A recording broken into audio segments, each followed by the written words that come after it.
Vous êtes un chevalier Jedi, vous, hein? Qu'est-ce qui te fait croire ça? Le sabre laser à votre ceinture. Il y a que les Jedi qui en ont des armes comme celle-là. L'arme noble d'une époque civilisée. Tu penses à la prophétie de celui qui apportera l'équilibre à la force? Tu penses qu'il peut s'agir de ce garçon? La force? Oui, la force qui donne au chevalier Jedi son pouvoir. C'est une sorte de fluide créé par tout être vivant, une énergie qui nous entoure et nous pénètre et qui maintient la galaxie en un tout unique. La peur est le chemin du côté obscur. La peur mène à la colère mène à la haine mène à la souffrance. Pendant des centaines de générations, l'ordre Jedi a su défendre et garder la paix et la justice dans l'ancienne République. Bien avant les jours sombres et l'avènement de l'Empire. Enfin, nous nous ferons connaître des Jedi. Enfin, nous aurons notre revanche. Je sens monter ta colère. Je suis sans défense. Prends ton arme. Tu peux me terrasser avec toute la force de ta haine et tu auras terminé ton voyage vers le côté obscur. Qu'est-ce que je vais devenir maintenant? Le conseil m'a donné la permission de te former. Tu deviendras un Jedi. Je te le promets. Bonjour à tous, c'est Greg Cover, bienvenue dans ce 8ème épisode du podcast Star Wars, l'univers étendu, et je suis encore une fois en compagnie de Durs. Et oui, toujours là, ne vous en déplaise. Aujourd'hui, on va pas parler de l'épisode 3, puisque on a affaire à une grosse partie d'univers étendu qui se situe entre l'épisode 2 et l'épisode 3, qui est la guerre des clones. Donc, on va faire un sommaire rapidement. Donc, on va rétablir le contexte de la guerre des clones, les différents protagonistes. Côté séparatiste ou Jedi. Voilà, tout à fait. Le déroulement de la guerre des clones. Et on va finir alors par une partie média, c'est-à-dire que les différents supports médias où vous pouvez retrouver la guerre des clones, aussi bien en livre, en jeu vidéo ou en DVD. Et on va finir par une toute nouvelle partie, le courrier des lecteurs. On va répondre à une question qui nous a été posée sur iTunes. On y répondra à la fin de l'émission. On voudrait répondre à plus, mais il n'y en a pas beaucoup plus. Donc ouais, mais on attend que ça, que les gens nous posent des questions, on y répondra, il n'y a pas de problème. Et on commence tout de suite avec le contexte de la guerre des clones. Tu auras peur. Tu auras peur. Le pourquoi de la guerre des clones, et surtout de la révolte des systèmes de la Confédération. Parce que la Confédération, en fait, on appelle Confédération, mais c'est la CSI, la Confédération des systèmes indépendants. C'est des systèmes qui veulent se déclarer indépendants vis-à-vis de la République pour ne plus subir les pressions, la corruption du Sénat. Ce que décrit assez bien Dooku à Qui-Gon dans l'épisode 2, à Obi-Wan. Quand il le retient prisonnier. Quand il le retient prisonnier, tout à fait. Disons qu'ils ont quelque chose de légitime qui est la corruption du Sénat pour entrer en guerre. Tout à fait, ouais, exact. Ça permet, alors, d'un certain point de vue, la Confédération va juste se révolter contre un système corrompu. Ce qui, dans beaucoup de cas, est quelque chose de finalement louable. C'est exactement ce qui s'est passé pour les rebelles dans les épisodes 4, 5, 6, où ils vont affronter l'Empire, qui est un gouvernement autoritaire, complètement corrompu, où les gens ne sont plus libres. Ouais, mais il n'y avait pas vraiment de corruption. Il n'y avait pas de corruption puisqu'il y avait qu'un seul mec tout en haut, donc et lui il se fait pas contre, donc voilà. C'est pas vraiment la corruption, c'est le totalitarisme qui est. Mais globalement, en fait, on pourrait dire que cette rébellion est louable. Le seul problème, c'est que déjà dans les films, elle est dépeinte de manière très agressive par des personnages qui sont, on va dire, clairement des méchants. Dooku est un seigneur Sith. On a les Némodiens qui ont déjà fait le blocus de Naboo, qui sont pas vraiment des gentils, même si ils l'ont fait plus ou moins sous influence. Oui, c'est évident que de toute façon la plupart de leurs personnages principaux ne sont pas amicales, hein, je veux dire, quand on voit. Voilà. Je pense qu'il y en a qui voulaient pas forcément à mal. On a notamment dans un des épisodes de la série animée Clone Wars, donc c'est une série officielle qui est reconnue dans le hors univers étendu puisque c'est développé directement par les studios LucasArts, où Padmé se rend sur une planète qui est plus ou moins, avec la planète des Rodiens, qui avec qui elle entretient de bons rapports. Le seul problème, c'est que la République a toujours pas offert de l'aide humanitaire aux Rhodiens qui viennent de s'installer sur une nouvelle planète, qui sont un peu dépassés, ils ont pas assez de ressources. Et bien sûr, la Confédération arrive et leur offre des ressources. Donc même si ils ont rien contre la République, ils se disent on va plutôt ils mettre du côté de ceux qui nous filent un coup de main. Voilà, tout à fait. Alors c'est clair que quand ils se mettent de son côté, bon, ça veut dire quoi? Ça veut dire qu'ils ont essayé de capturer Amidala, mais ils fournissent pas d'aide militaire, ils fournissent rien. Finalement, à la fin de l'épisode, tout s'arrange, puisqu'ils se rendent compte que la Confédération ne va faire que les manipuler, puisqu'elle va de se servir du prétexte de l'aide humanitaire pour les obliger à faire certaines choses qu'ils n'ont pas forcément envie de faire, et que finalement c'est peut-être plus intéressant de se rallier à la République, qui a l'air, on va dire, plus gentille à côté, alors que finalement elle est complètement corrompue. Disons qu'au moins ils ne demandent rien. Donc. Voilà. Alors bien sûr, ce que la Confédération ignore complètement, c'est qu'elle est manipulée par les Sith. Donc déjà par Dooku, qui est le chef de file de la Confédération, qui n'est autre que l'apprenti de Dark Sidious, sous le nom de Dark Tyrannus. C'est d'ailleurs lui qui va former différents... Et oui, on n'a pas toujours du bol quand on doit choisir son nom de Sith. Ouais, exact. C'est vrai qu'il aurait pu avoir plus... Un peu plus classe quand même. C'est clair. Et donc Dooku va former plusieurs personnages aux arts obscurs de la Force. Et on va voir on va faire un petit tour des différents personnages de l'univers étendu sur cette période. Un petit peu, oui, les héros séparatistes, on va dire. Voilà. Alors, on va commencer. Donc, le premier héros séparatiste, c'est Dooku, clairement, puisque c'est lui le chef de file de la Confédération. C'est un ancien Jedi. Donc, pour les néophytes, on va dire les non-Jedi, le fait qu'il manipule un sabre laser, même s'il est rouge, ça les choque pas plus que ça. Ils savent très bien que Dooku est un ancien Jedi qui a quitté l'ordre. Ils font pas forcément le rapprochement avec les Sith. Et oui, ils n'avaient pas encore vu les autres films. Voilà. Donc Dooku est un ancien padawan de Yoda et qui est l'ancien maître de Qui-Gon, ce qui fait qu'il y a généralement une petite tension entre Dooku et Obi-Wan, puisqu'ils ont eu tous les deux Qui-Gon, l'un en maître et l'autre en tant qu'apprenti. On comprend aussi pourquoi est-ce qu'il l'a pas vu lorsqu'il voit Obi-Wan débarquer. Oui, et je pense aussi qu'il pensait pouvoir le rallier, vu que c'est lui qui avait éduqué Qui-Gon. Qu'ils aient un bout d'histoire commune montre qu'il se dit tiens, je vais peut-être pas la battre, je vais peut-être essayer de le tourner, ça sera peut-être mieux. Ouais. Je veux dire, ça aurait pu être un autre Jedi, il aurait pu la battre direct, Il n'avait pas grand chose à faire. Voilà. Il connaissait pas sa méthode, son fonctionnement. Bon, Dooku a quitté l'ordre pour des raisons politiques.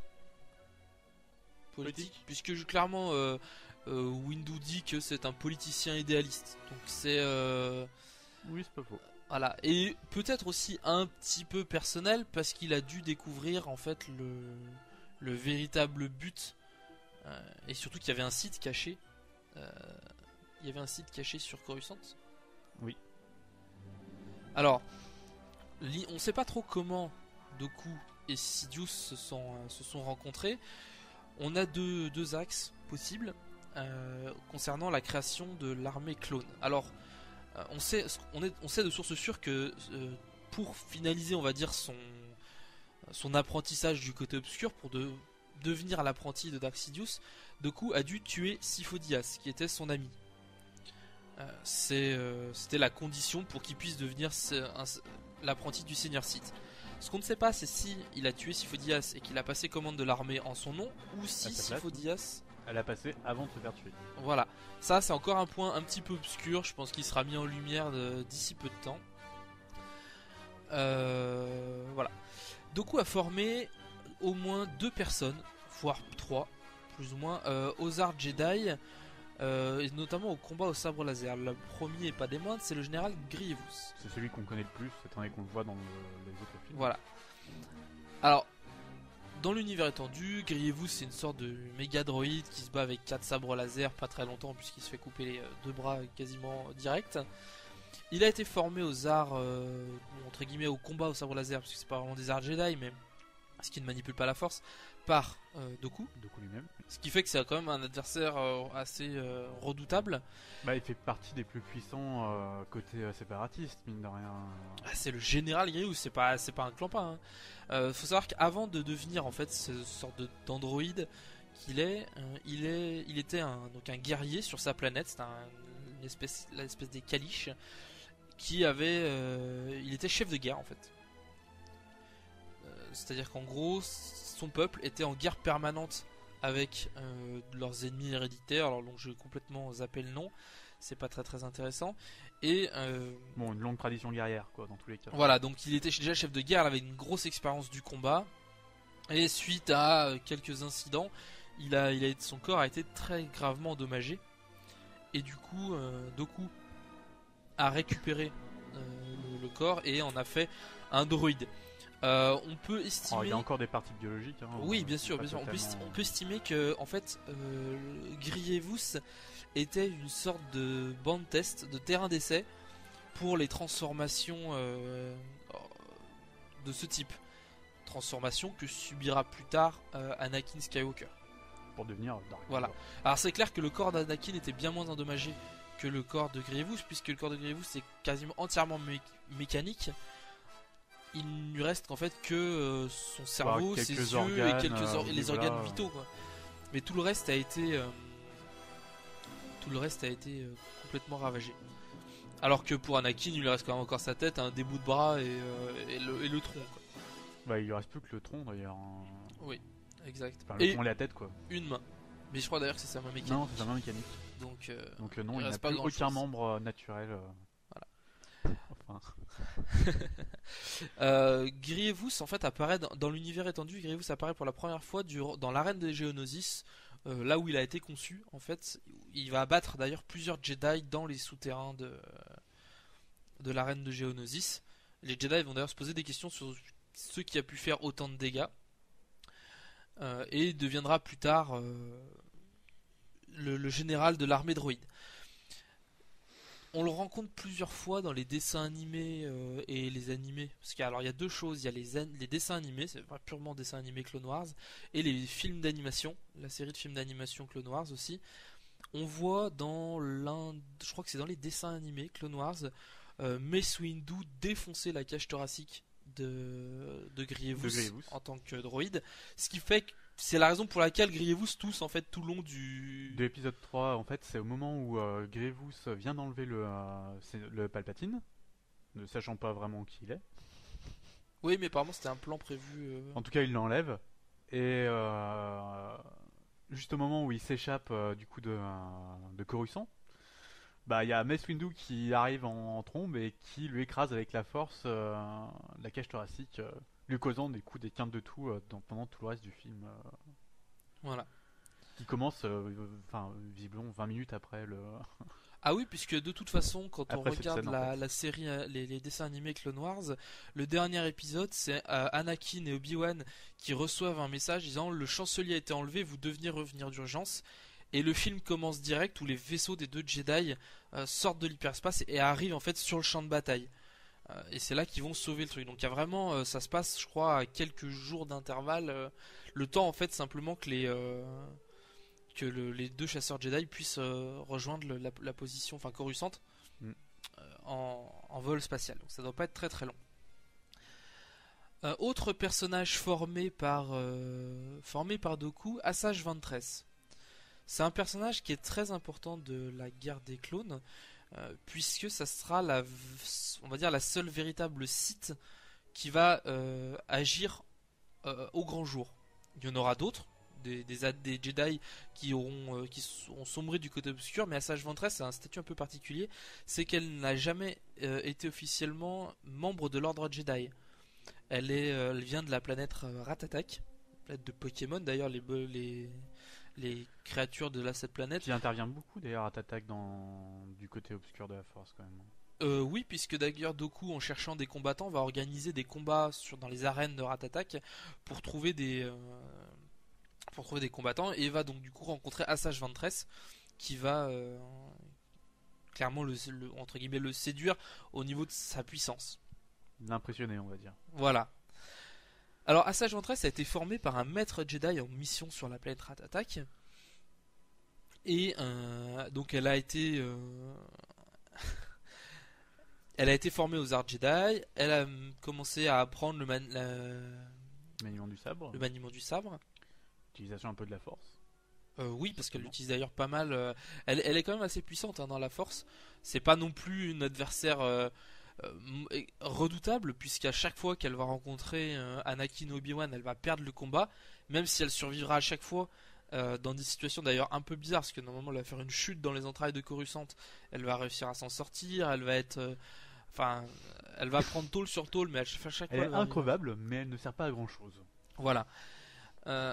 Donc, et elle voue une haine, vraiment une vraie haine féroce à l'encontre des Jedi, et plus particulièrement contre Anakin et Obi-Wan.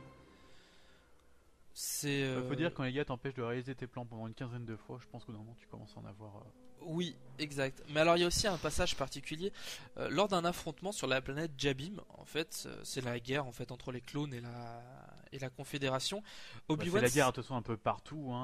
Ouais, mais dans cette guerre, cette planète est assez particulière, puisque déjà c'est la première fois que qu'Anakin va utiliser la Force contre un être humain qui est censé être de son côté. Donc ça va être une des, on va dire, première manifestation du côté obscur au grand jour, on va dire, devant d'autres personnes. Il va utiliser la Force pour écraser la trachée du dirigeant des forces jabimiennes, et c'est là que bon, ça va tilter un peu chez les. Bah d'ailleurs, le nom de Skywalker sera maudit sur Jabim. Je crois qu'on en a parlé dans l'épisode précédent. Et Obi-Wan est présumé mort sur cette planète. En fait, il était dans un quadripode et qui explose à ce moment-là. Et en fait, il a été capturé par Asajj Ventress. En trouvant une solution pour s'échapper, Obi-Wan va prendre les sabres laser, ou le sabre laser du maître de Ventress, du maître Jedi de Ventress, qu'elle avait toujours conservé comme étant une relique. Savoir que les sabres de Ventress lui ont été offerts par Dooku. C'est pourquoi ils ont la même forme que le poignet Dooku. C'est des sabres à poignée incurvée. Ce qui veut dire qu'elle n'a pas tout à fait complété sa formation, sinon elle aurait fabriqué son propre sabre. Oui, mais on va dire que c'est plus un cadeau d'un maître à son apprenti. C'est plus ça. Ouais, mais bon. Parce que elle a pas vraiment complété sa formation, parce que de toute façon elle est pas vraiment une Jedi. Et il n'y a pas d'intérêt pour Dooku à ce qu'elle sache faire son propre sabre laser. Lui, il s'en fout. Disons qu'il a besoin de quelqu'un qui puisse contrôler facilement. Là, voilà. Et il a trouvé quelqu'un réceptif à la Force, qui avait déjà des connaissances et qui peut être manipulé. Donc lui, ça lui va très bien. Il lui offre les sabres laser. C'est pas ça qui va le ruiner. Donc Obi-Wan va récupérer les deux sabres et va s'enfuir de la planète avec les deux ou un sabre, je sais plus. J'ai zappé. Et là, elle va complètement se focaliser sur Obi-Wan, qu'elle va considérer comme son némésis. Son némésis, et à chaque fois, elle va essayer de le tuer tout le temps. Elle sera trahie par Dooku lors d'un affrontement entre les forces de la République, dont Anakin et Obi-Wan, qui affrontent sur une planète la Confédération, avec Dooku et Ventress sur le terrain. Au dernier moment, en fait, alors que Dooku est censé sauver son apprenti, il va la laisser mourir parce qu'il, en fait, finalement, elle se rend compte qu'il en a rien à foutre, qu'elle est qu'un pion, et ça va la dégoûter. Elle va laisser tomber, on va dire, la Confédération. Alors, si vous avez remarqué, j'ai dit il va la laisser mourir. Alors, elle est présumée morte. Son corps est censé être acheminé jusqu'à Coruscant, jusqu'au temple Jedi de Coruscant, ou je ne sais où.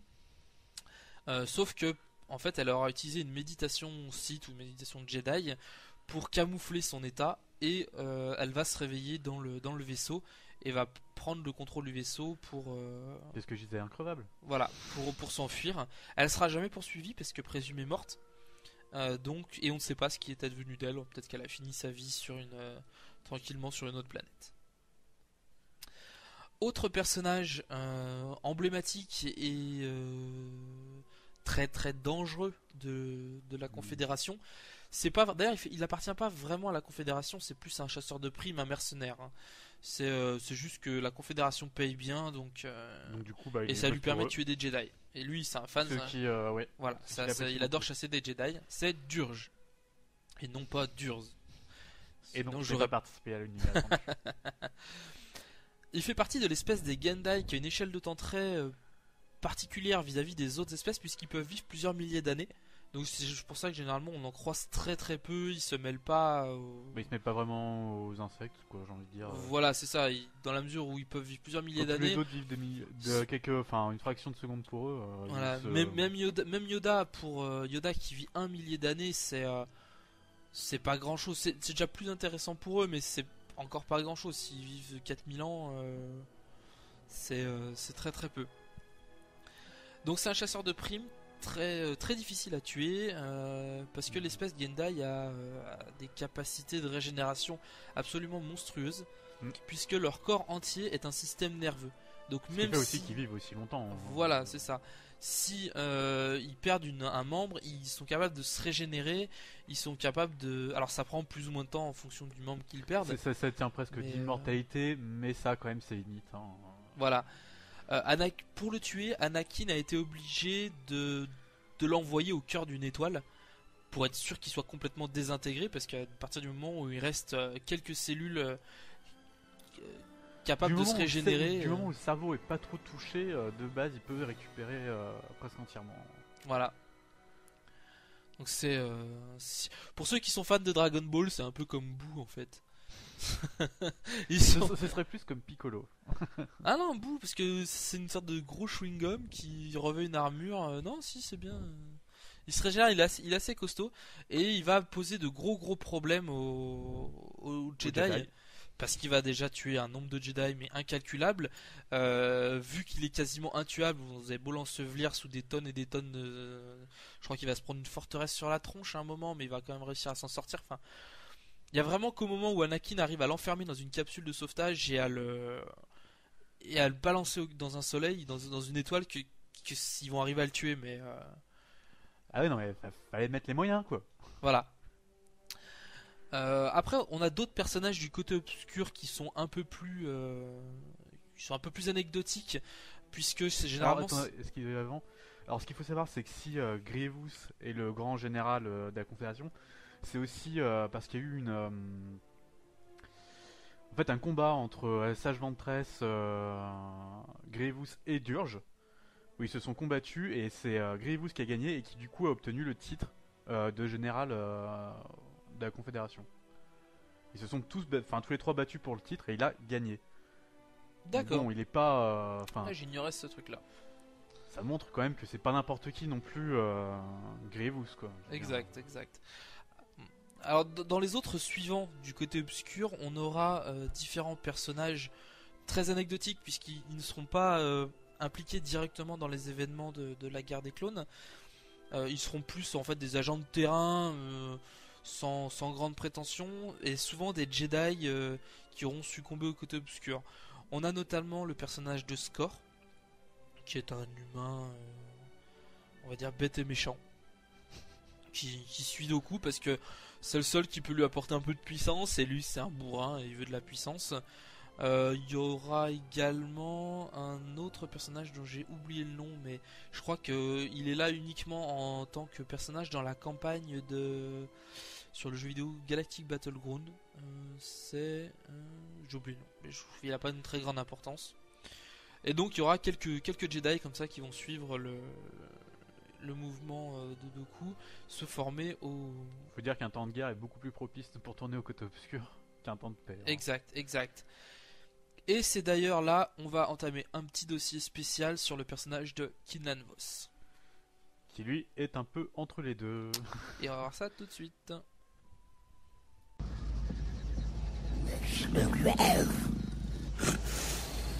Amiral, nous avons un signal prioritaire du croiseur interstellaire, le Vengeur. Bien. Il y aura une récompense substantielle pour celui qui trouvera le Faucon Millennium.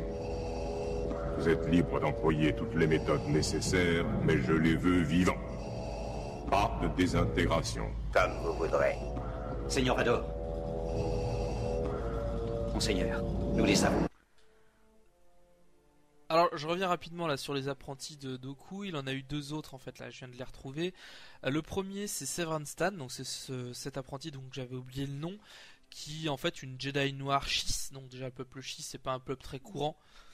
C'est des humanoïdes à peau bleue et yeux rouges qui ont été pas mal utilisés par l'Empire puisqu'ils avaient des bonnes connaissances militaires et notamment en stratégie. C'était des très très grands stratèges.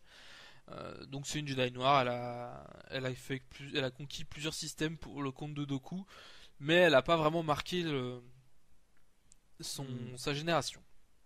L'autre apprenti notable, c'est Savage Opress, qui a été envoyé à Dooku par Assage Ventress après la disparition de cette dernière, puisqu'en fait là, Assage Ventress n'a pas vraiment disparu, elle a rejoint les Sœurs de la Nuit sur la planète d'Atomir, planète originaire de Dark Maul, et Savage Opress n'est autre que le frère de Dark Maul qui va affronter Tyrannus donc pour venger Assage Ventress, plus ou moins pour venger Dark Maul puisque c'est Dooku qui a pris sa place.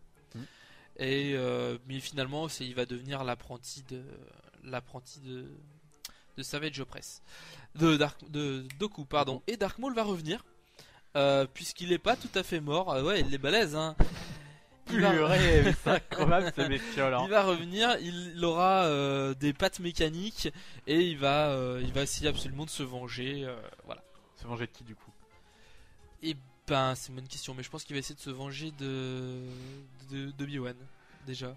Ouais. C'est déjà un bon début. Et on va aller. Et là maintenant on fait le vrai aparté pour Quinlan Vos.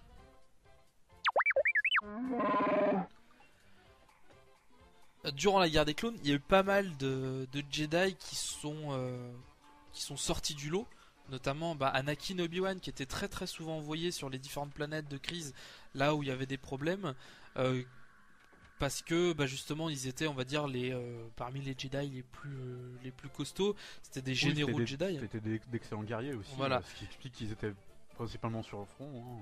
Voilà, exact. Donc il y en a eu quelques-uns qui sont illustrés. On a eu Asharad Het qui a été élevé, qui est un humain élevé par des Tusken. Donc assez particulier puisque du coup il y a un conflit entre Asharad et Anakin, vu l'un déteste les Tusken parce ils ont tué sa mère, et l'autre parce que son père était un Tusken. Il a été adopté par un Jedi Tusken. Il y a un petit conflit entre les deux, rien de bien méchant. Des Jedi, je veux dire, la plupart de leurs conflits ne deviennent pas. Non, oui, ils ont un peu de ressenti, mais c'est pas très très flagrant. Qu'est-ce qu'on a eu d'autre comme Ils peuvent pourrir l'ambiance en dîner, mais rien de plus, quoi. Voilà. On a eu Depa Billaba qui s'est un petit peu illustré, qui était l'apprenti de Dark Maul. Mais mon dieu, de Mace Windu. C'est pas tout à fait la même chose. Qui d'ailleurs elle a été un peu traumatisée par la guerre parce que c'était elle était très puissante dans la force, pas spécialement au niveau du combat, mais du coup dès qu'il y avait des morts en fait ça la touchait énormément, et dès qu'un clone mourait, même si c'était qu'un clone, elle le ressentait, et elle a fini par sombrer un petit peu dans la folie, à devenir complètement folle.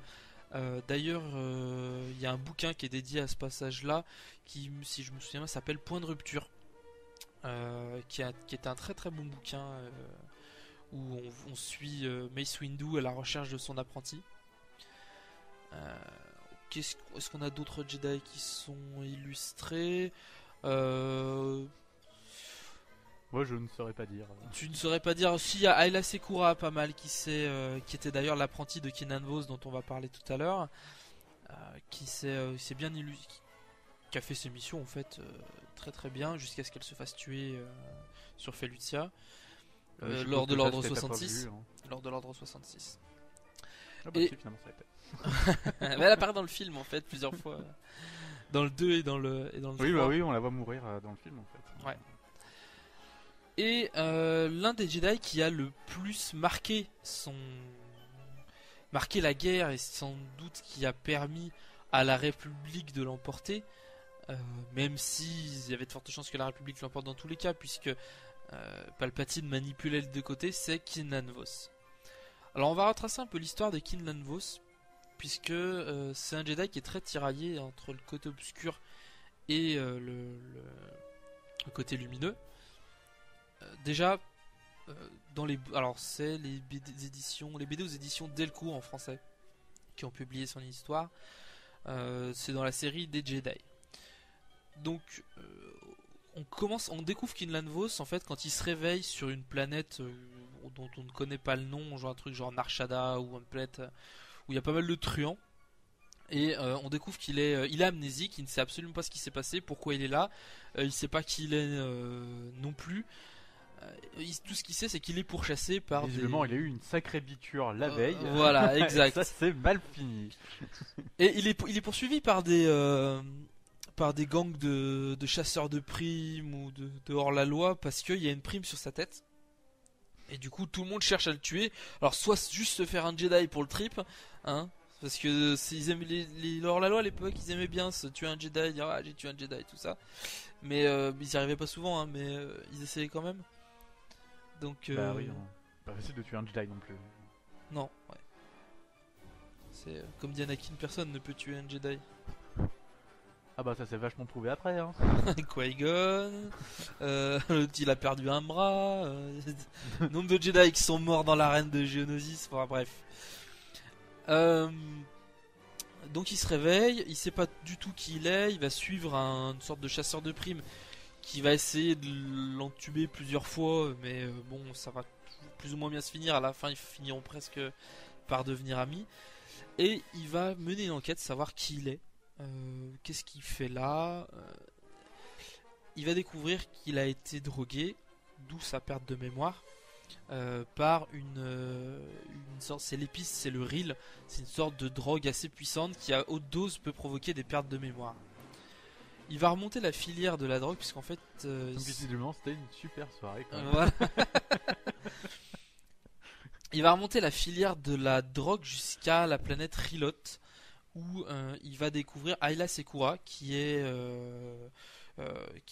amnésique, donc son apprenti qui est amnésique, qui a été drogué par son oncle à Ayla Secura pour éviter de la tuer parce qu'en fait Qui-Gon, je confonds à chaque fois les deux. Kinlan et Ayla en fait étaient sur la piste d'un réseau de trafiquants d'épices et pour éviter d'avoir à tuer sa nièce, il a préféré la droguer et lui effacer la mémoire entre guillemets à forte dose d'épices. Sous le coup de la colère, parce que du coup il a un peu pété un câble, Kinlan tue l'oncle d'Ayla Secura. Et puis ils vont finir au bout d'un moment par retrouver plus ou moins la mémoire, savoir ce qui s'est passé. Et Kinlan Vos va plusieurs fois aussi entre le côté obscur, côté lumineux, tout au long de la suite de son histoire, puisque il a tué l'oncle mais avec des éclairs de force, donc vraiment dans un accès de colère. Il va découvrir qu'en fait il a été trahi par sa propre famille. C'est sa cousine qui participait également au trafic, qui va se faire tuer en essayant d'emmener Kinlan. En fait, elle va essayer d'emmener Kinlan Vos dans une grotte pour qu'il se fasse tuer par une sorte d'araignée géante, mais en fait finalement c'est elle qui va se faire tuer. Donc c'est pas génial. La grand-mère de Kinlan Vos. On peut jamais faire confiance aux araignées. Hein. Voilà. la grand-mère de Kinlan Vos a même payé des gens pour qu'ils tuent les parents de Kinlan Vos. Je veux bien que des fois on peut être mécontent de ses gosses, mais non, là c'était assez il a vraiment subi quelques traumatismes et pour parachever le tout, il va être envoyé, et c'est là en fait que ça va énormément jouer. C'est pendant la guerre des clones, il va être choisi par le conseil pour mener une mission d'infiltration auprès de Dooku. Alors, c'est à la fois quelque chose de très dangereux et à la fois surtout pour Kinlan, oui. Puisque non c'est seulement un peu le seul qui prend des risques. Hein, il prend des risques, mais c'est surtout que il a été choisi parce que justement il a une approche un peu trop, il a trop flirté du côté obscur. et que ça peut du coup intéresser Dooku. Mais l'inconvénient c'est que ça peut aussi se retourner contre les Jedi, puisqu'il peut clairement retourner sa veste et rejoindre Dooku. C'est d'ailleurs, il va finir par être limite un agent triple, puisque du coup il est envoyé auprès de Dooku donc pour l'espionner. Il devra d'ailleurs, alors je ne pense pas qu'il tue des Jedi pour ça. Il va blesser des Jedi, clairement. Il y a des Jedi qui vont être la Jedi ou le Jedi. Il a une tronche tellement bizarre, c'est un Whippid qui s'appelle Krurk. Et mais qui va faire une chute de plusieurs étages et se fera casser la tronche au sol. Mais bon. Vu qu'il avait déjà une sale gueule. Alors, on peut estimer que Kinlan l'a fait volontairement parce qu'il savait que le Jedi allait s'en sortir. Ou qu'il a réellement essayé de le tuer. Justement, c'était un peu le. Comment ça s'appelle J'ai oublié. Comment on a dit ça? C'est un peu la polémique. Il savait pas trop où il en était. Donc les Jedi savaient pas s'ils avaient bien fait de l'envoyer. Ils savaient pas s'ils avaient pas fait une erreur. Voilà, si Kinlan était toujours de leur côté ou non. Il se trouve que Kinlan continuait à fournir des renseignements, puisque avant ça il avait mené en fait une grosse campagne de contre-espionnage. En fait, c'est lui qui dirigeait les réseaux de contre-espionnage de la République pour les Jedi, ce qui le mettait dans des situations assez intéressantes, puisqu'il avait pas mal de contacts dans les milieux dans le milieu du crime, clairement. Et il a continué à diriger ce réseau d'espionnage après être soi-disant passé du côté de Dooku. Les Jedi se rendant compte qu'ils étaient plus vraiment sûrs de l'état dans lequel était Kinlan, ont envoyé le Jedi Agen Kolar le chercher. Bon, il a pas réussi parce que c'était pour l'évacuer ou non, c'était plus pour l'évacuer, pour le ramener au Conseil. Mais plus en prisonnier plutôt qu'une extraction d'agent double, quoi. Ouais. Donc bon, ils ont pas vraiment réussi, mais Kinlan a quand même réussi à prouver que il était toujours du côté de la République. Et il a pas arrêté en fait de trahir les deux camps non-stop, si bien qu'au final même Dooku ne savait pas où ils en étaient. La fin du conflit de la guerre des clones a été particulièrement éprouvant pour Kinlan, puisque déjà il avait une copine, il s'était trouvé une copine qui était enceinte en plus. Son maître Tolm, qui était donc un ami de Qui-Gon, était assez vieux, il a quand même entre 50 et 60 ans. Il a été obligé de faire croire à la mort de Tolm pour c'est intéressant à lire. Les bouquins sont très sympas, c'est des BD chez Delcourt qui sont très très bien foutus. Par contre, c'est assez compliqué d'expliquer par quoi il est passé, puisque une fois sur deux, il va aider les Jedi contre la Confédération. Et dans d'autres cas, il va aider les séparatistes, il va aider Dooku contre la République. Ils vont même il va même aller jusqu'à, je crois qu'il va justement il va aller jusqu'à tuer un maître Jedi, ou faire croire à la mort du maître Jedi. Enfin, c'est et du coup même ses plus proches, donc sa Padawan et sa petite amie, ne savent plus ce qu'il en est en fait. C'est sa petite amie qui s'appelle Kaline. Ça est une fille qui s'appelle Kaline, c'est... Bah, elle avait intérêt de Kaline. Voilà. Donc c'est sa petite amie qui servait d'agent de liaison avec Tolm, donc son maître.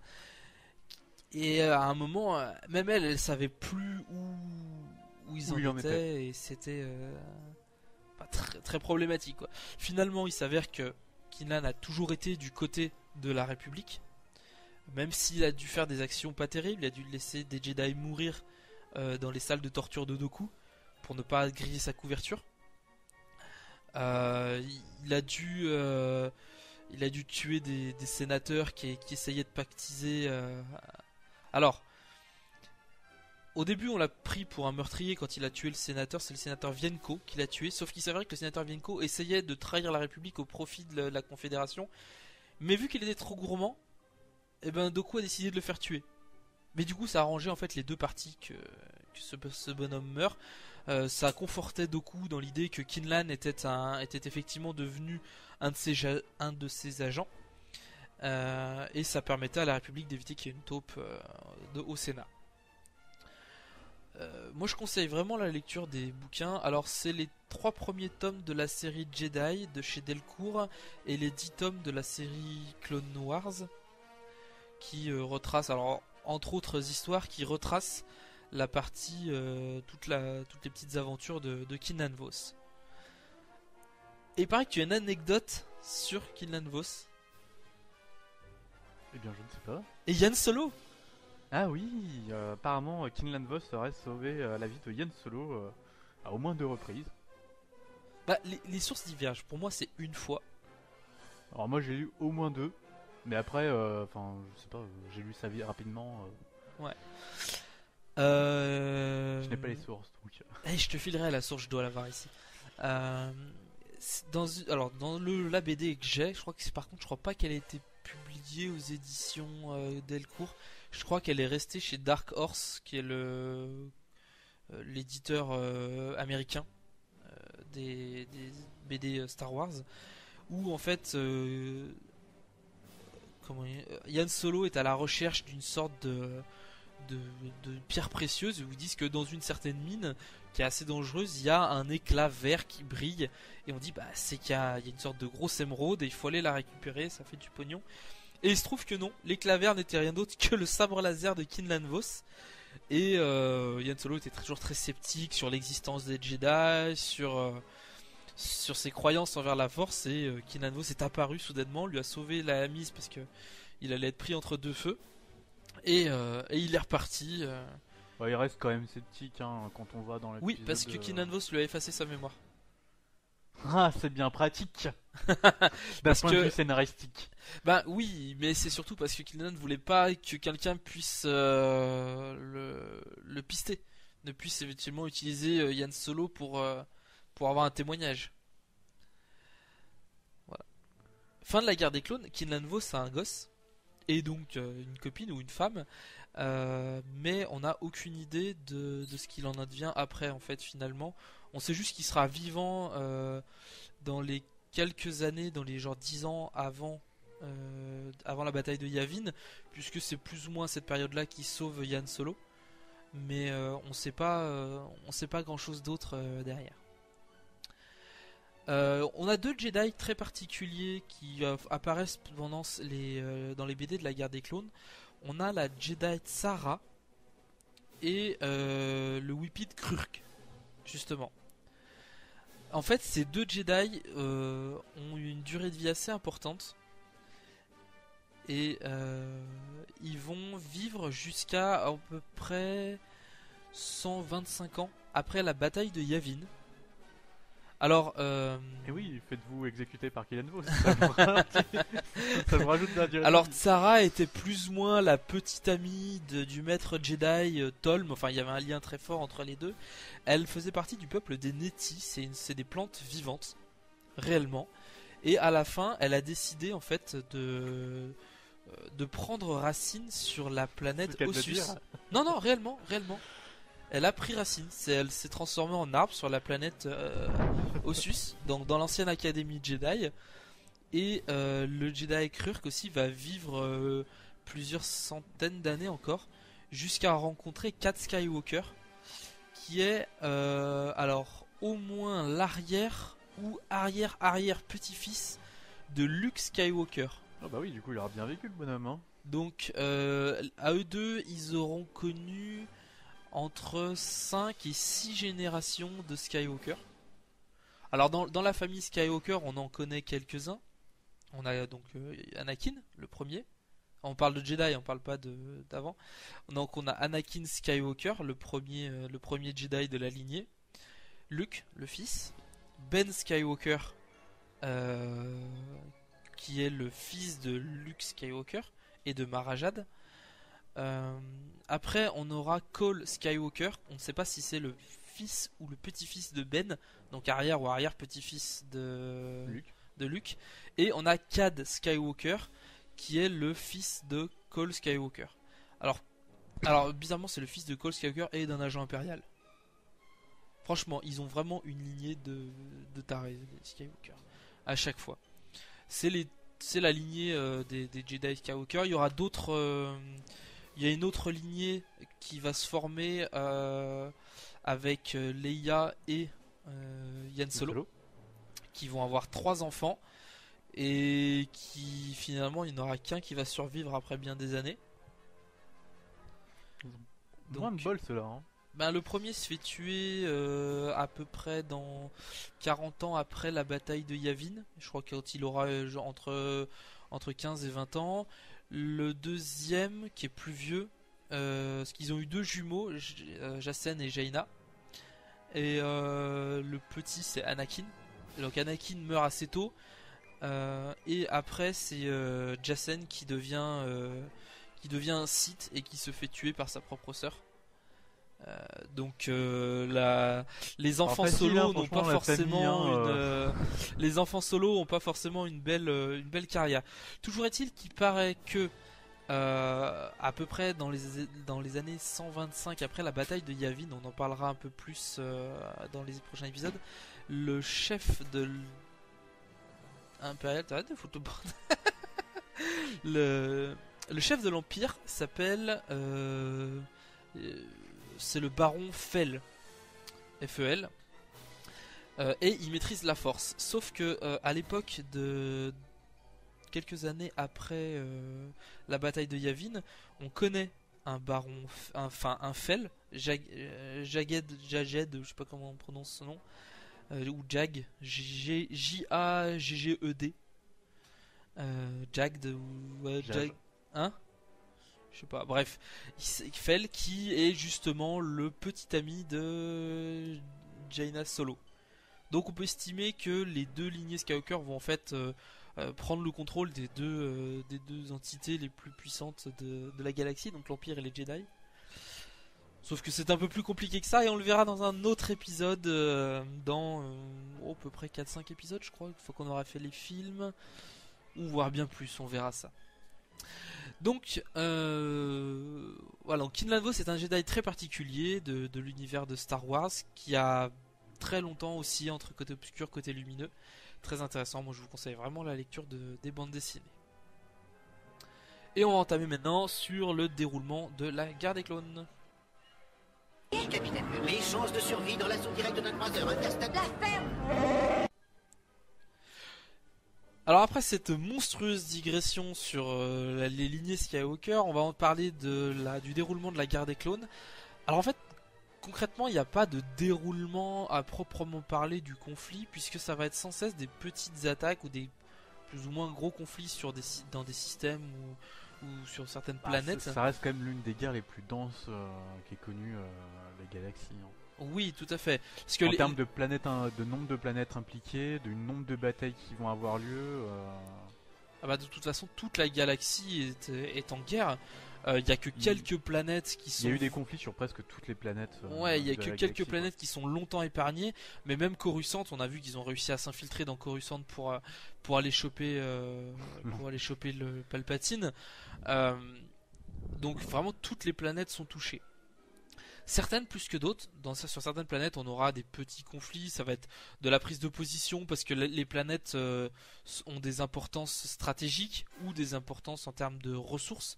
Va permettre de fournir des ressources à l'un des camps. À l'un des camps qui va posséder cette planète.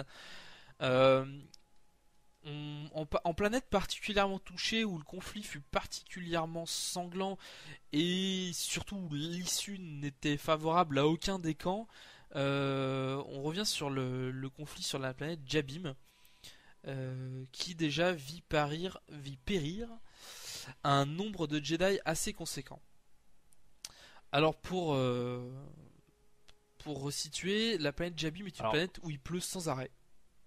Déjà, il pleut non-stop. Pas de bol. Déjà pas de bol. On a plusieurs forces en présence. On a l'armée jabimienne, donc les autochtones, les clones et la confédération, sachant que les clones et l'armée jabimienne sont coude à coude se cèdent pour affronter les clones. la Confédération. On a le dirigeant sur place, c'est Obi-Wan, qui d'ailleurs il sera porté disparu sur cette planète puis parce qu'il sera capturé par Asajj Ventress. Derrière, il y a pas mal de maîtres qui vont arriver avec leur Padawan, et quasiment l'intégralité des Jedi qui seront sur Jabim vont mourir. Je crois que les deux seuls qui survivent, c'est Anakin et Obi-Wan.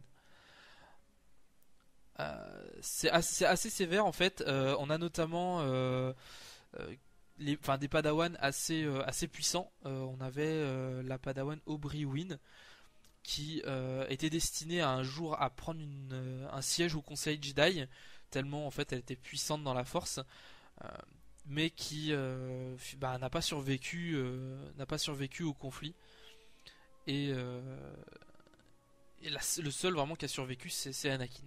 Alors pour le déroulement rapide de cette guerre, les deux forces il y avait un front classique. Et à un moment, les Padawan, les maîtres sont morts les uns après les autres, laissant les Padawan un peu à eux seuls, jusqu'au moment où c'était finalement Anakin qui contrôlait l'armée. Et vu qu'il était tout seul avec les Padawan dans un avant-poste, ils ont reçu un message de la part d'au-dessus, en fait, de tout en haut, de la hiérarchie, où il fallait absolument qu'Anakin rentre sur ordre du chancelier.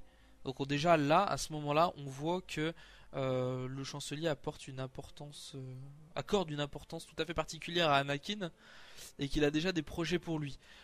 En quittant en fait les Padawan restés sur Jabim, Anakin, même si c'est pas de sa faute, va les condamner à mort. Après peut-être qu'il aurait pas survécu lui non plus, mais tous les Padawan vont mourir les uns après les autres,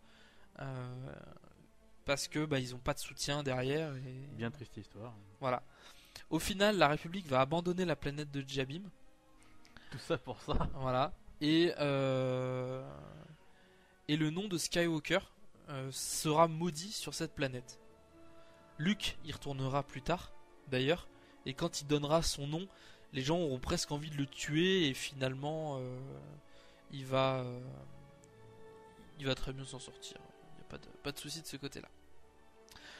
Il n'y a pas d'autres conflits ultra importants, mis à part la bataille de Coruscant, qui est la bataille qui va mettre fin à la guerre des clones, puisque c'est le début de la fin, clairement, puisque Dooku va se faire tuer pendant cette bataille. Oui, ils perdent plusieurs de leurs généraux, beaucoup de leur flotte quand même.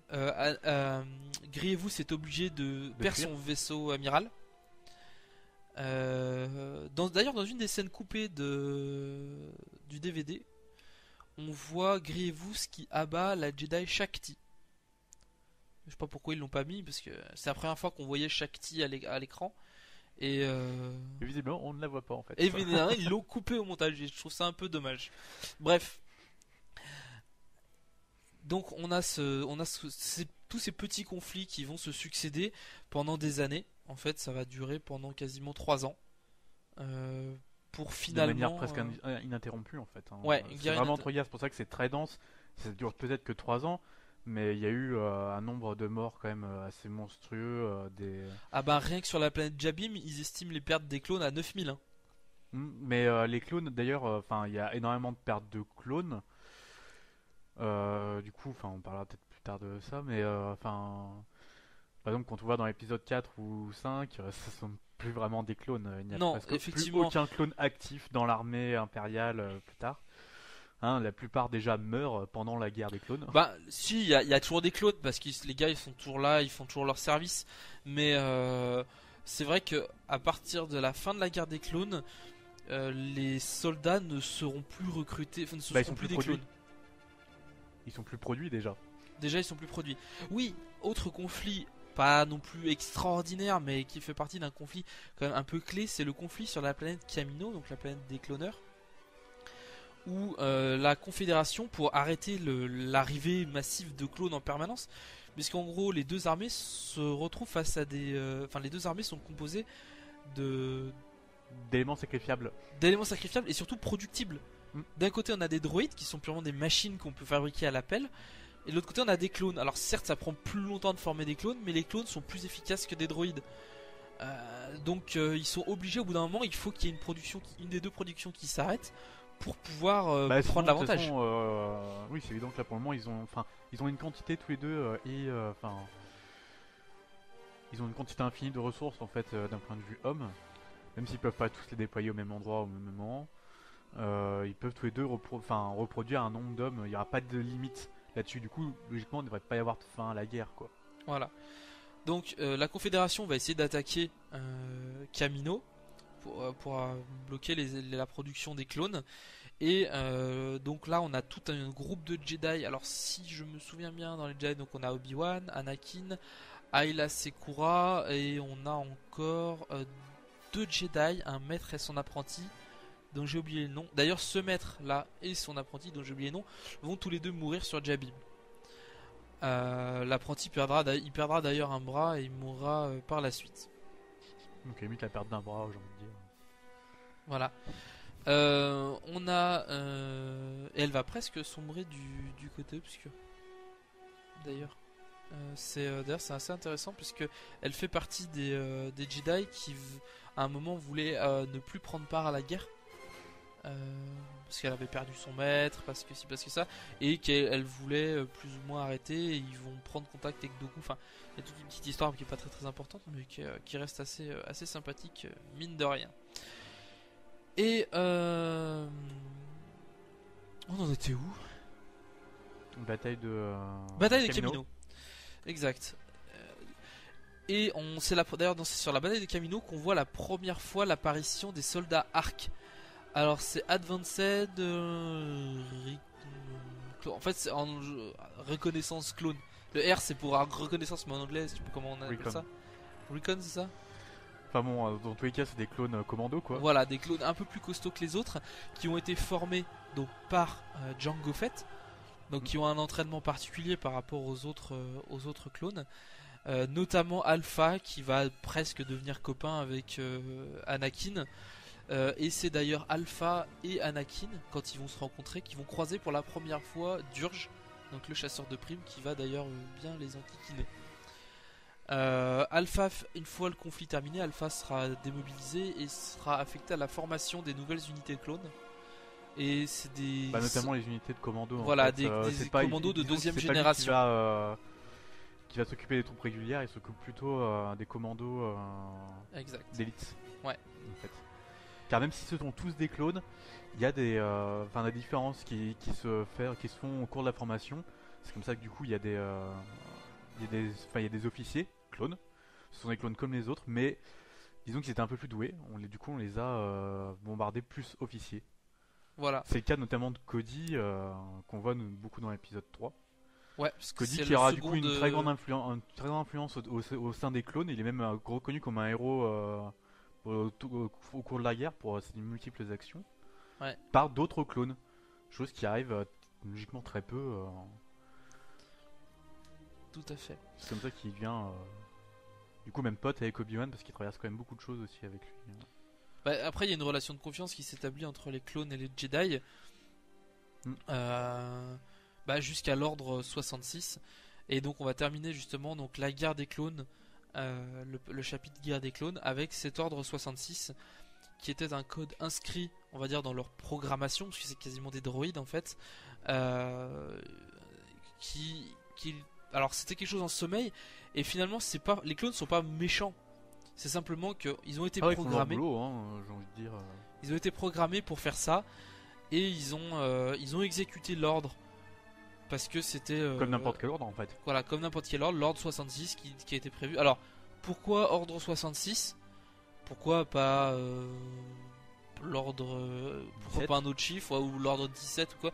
Est-ce qu'il y a 65 autres ordres avant J'aurais plus vu l'ordre 0 parce que justement en gros c'est les différents ordres de 1 à 100 on va dire qui correspondent à des formations particulières et l'ordre 0 qui est en gros l'ordre caché, mais bon là c'était l'ordre 66 donc on voit bien en fait clairement quand Palpatine ordonne l'ordre 66 on voit clairement que c'était lui qui était à l'origine de l'armée de clones et que disons que c'est le commandant du Sénat, donc de base ça oui, reste mais le on voit commandant que de l'armée clone.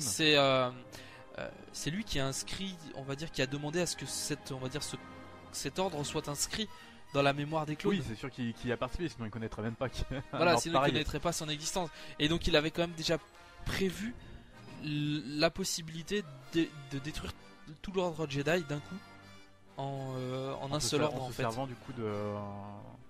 C'est vrai qu'on voit... c'est un stratège quand même assez important pour prévoir un plan comme ça sur plusieurs années à l'avance. Ouais. Ah bon, voilà. Après, c'est vrai qu'il y a une bonne partie de la guerre des clones se termine sur l'épisode 3, donc on en parlera plus dans l'épisode c'est vrai que la suivant. guerre des clones commence vraiment à la fin de l'épisode 2 et se termine dans l'épisode 3 en fait. Quand la fin vraiment de la guerre des clones, c'est l'ordre 66. C'est quand Anakin au moment tue où les derniers représentants sur Mustafar. Voilà. Et que les Jedi sont tués les uns après les autres. Voilà. Après. Et du coup, il y a vraiment la prise de pouvoir de l'empereur. Exact. Donc voilà, c'est tout ce qu'on a à dire sur la guerre des clones. Si vous avez des questions, n'hésitez pas. Oui, toujours les questions, on est open. Et là, donc, on va entamer les deux dernières parties, qui seront la partie média et la partie courrier des lecteurs. Luke, ne t'abandonne pas à la haine. Elle te conduirait au côté obscur. Alors la partie média, donc c'est une nouvelle partie, je sais pas si elle sera là à chaque fois, ça va dépendre vraiment du contenu. C'est vraiment, là on parlait de la guerre des clones, donc dans quel support on peut retrouver la guerre des clones si on veut en savoir plus sur l'univers étendu.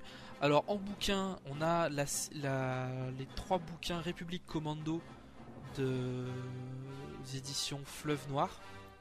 Alors il faut savoir que les éditions Fleuve Noir, que les bouquins Fleuve Noir sont passés aux éditions Pocket. C'est la même maison d'édition, en fait, Pocket et Fleuve Noir c'est la même maison, mais il se peut que vous retrouviez des éditions qui soient pas Fleuve Noir mais Pocket au même format. Donc République Commando, c'est il y a 000 et True Colors, je crois c'est 3 tomes écrits par la même personne. On a également les MedStar, les chirurgiens de l'espace. C'est 2 bouquins où des Jedi médecins vont officier sur le terrain. Point de rupture, où l'apprenti de Mace Windu va va aller sur une planète et où elle va perdre un peu la boule et Mace Windu va essayer de la rechercher. On a le labyrinthe du mal, donc là c'est Pleine Guerre des Clones, que j'ai pas fini de lire encore, on en avait déjà parlé, où Anakin et Obi-Wan vont poursuivre Dooku et Grievous.